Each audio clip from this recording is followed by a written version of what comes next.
Welcome to this latest edition in our video interview series here at iConnect. My name is Richard Albert, and along with Tom Ginsberg and David Landau, I'm a founding co-editor of this blog, iConnect.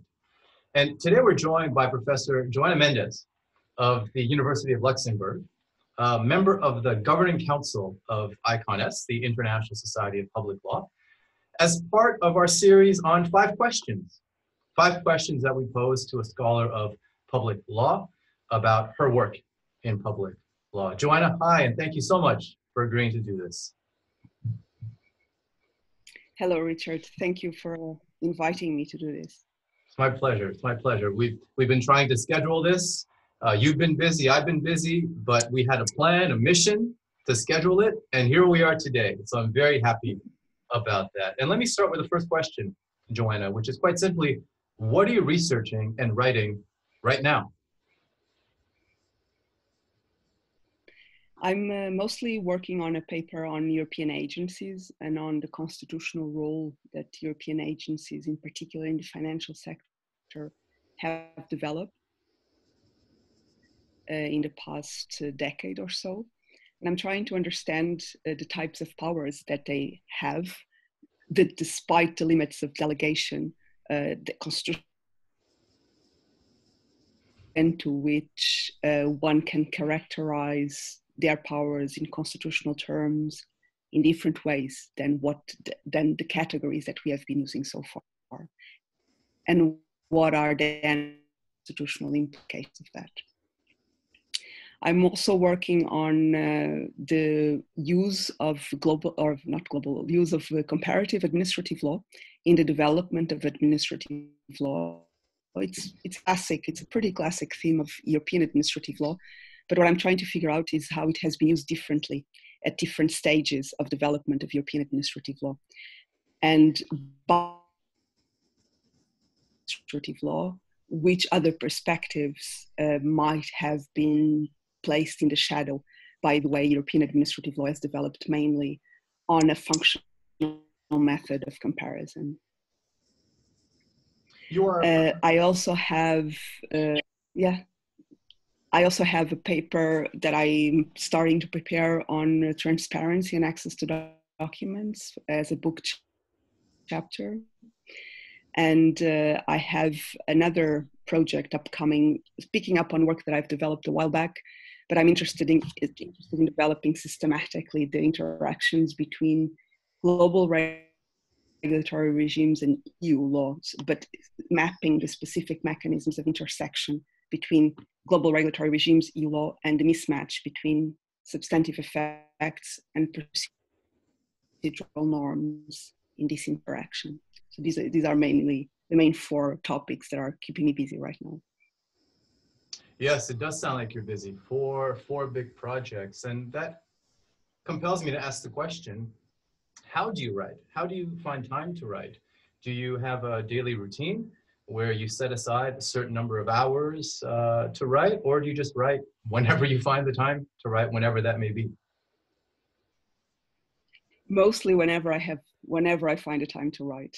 That's mostly it. I try, of course, the teaching periods are the periods in which that's most difficult, obviously. Outside the more intense teaching periods, I do manage to work. I try to work mostly in the mornings because that's when and try to really carve out time to read and think and write, but not often as I would need to. Certainly not as often as I would like to, but I think that's, with most of us, it's like that. I think all of us struggle with that, one way or the other. I wish I would have the system, but I don't manage to do that at all. Now, when did you know that this was a path that you wanted your life to take, that you wanted a career as a scholar in law? It was relatively late, I have to say. I always liked teaching, but I started teaching still in Portugal, a bit as trying out how I would feel about it, not with the idea of starting an academic career. Then I decided to write a PhD, but that also then not still explicitly as an idea of I'm going to start an academic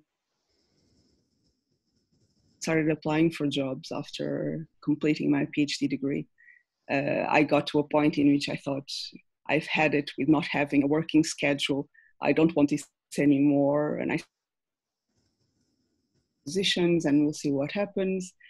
And I ended up applying only for academic positions. And I thought, okay, that's pretty clear right now what I want. I couldn't see myself working in practice anyway.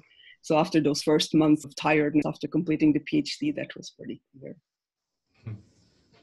Now let's go back to when you were a student. I mean, I guess as professors, as scholars, we remain students to this day, even if we have the title professor. But go back to when you were a student enrolled in a degree program.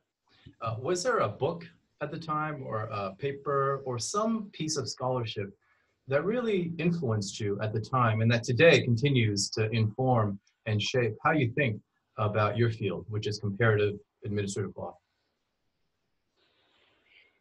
Yes, and well, a more distant book period, from the period when I was still a student, is not a book on administrative law, it's a book on constitutional law. And it's a handbook, a treatise really on constitutional law by one of my professors, my professor of constitutional law, Gomes Cantilho, was very well known in the Portuguese-speaking world, but I don't think his work is translated, certainly not into English. Maybe that's something that one should think once about. Public law that is very clear in that book still informs the way I develop my thinking. I realize that often, and also still at University of Coimbra, do still come back every now and then. The book, but I don't, it's interesting, I do go back to those books every now and then, but it's something that's more lingering in the background of my work.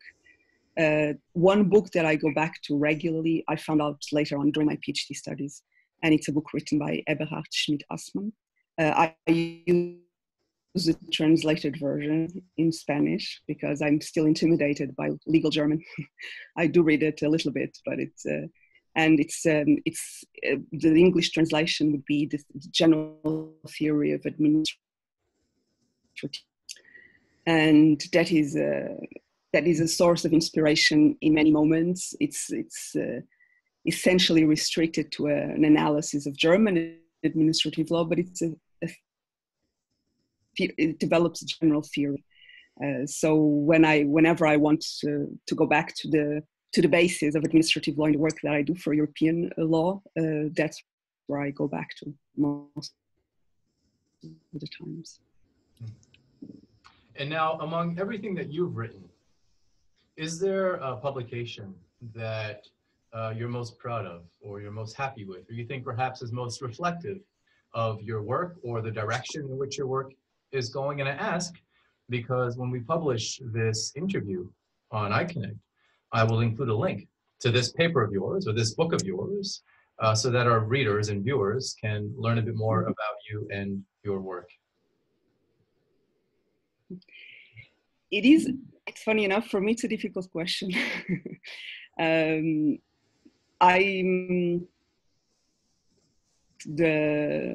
Although I have already a bit of a distance to that work, my PhD thesis, the work that I've published, participation in EU rulemaking, that I've published with the press, but that was already in 2011. It is still representative of the type of my approach to European administrative law. I already have a certain distance to it, and in particular, it was my first writing in English. So, but more recently, I have published an article on bounded discretion in EU law, published in the Modern Law Review in 2017. And that is a paper where I explicitly use a comparative administrative law approach. I always work with concepts from public.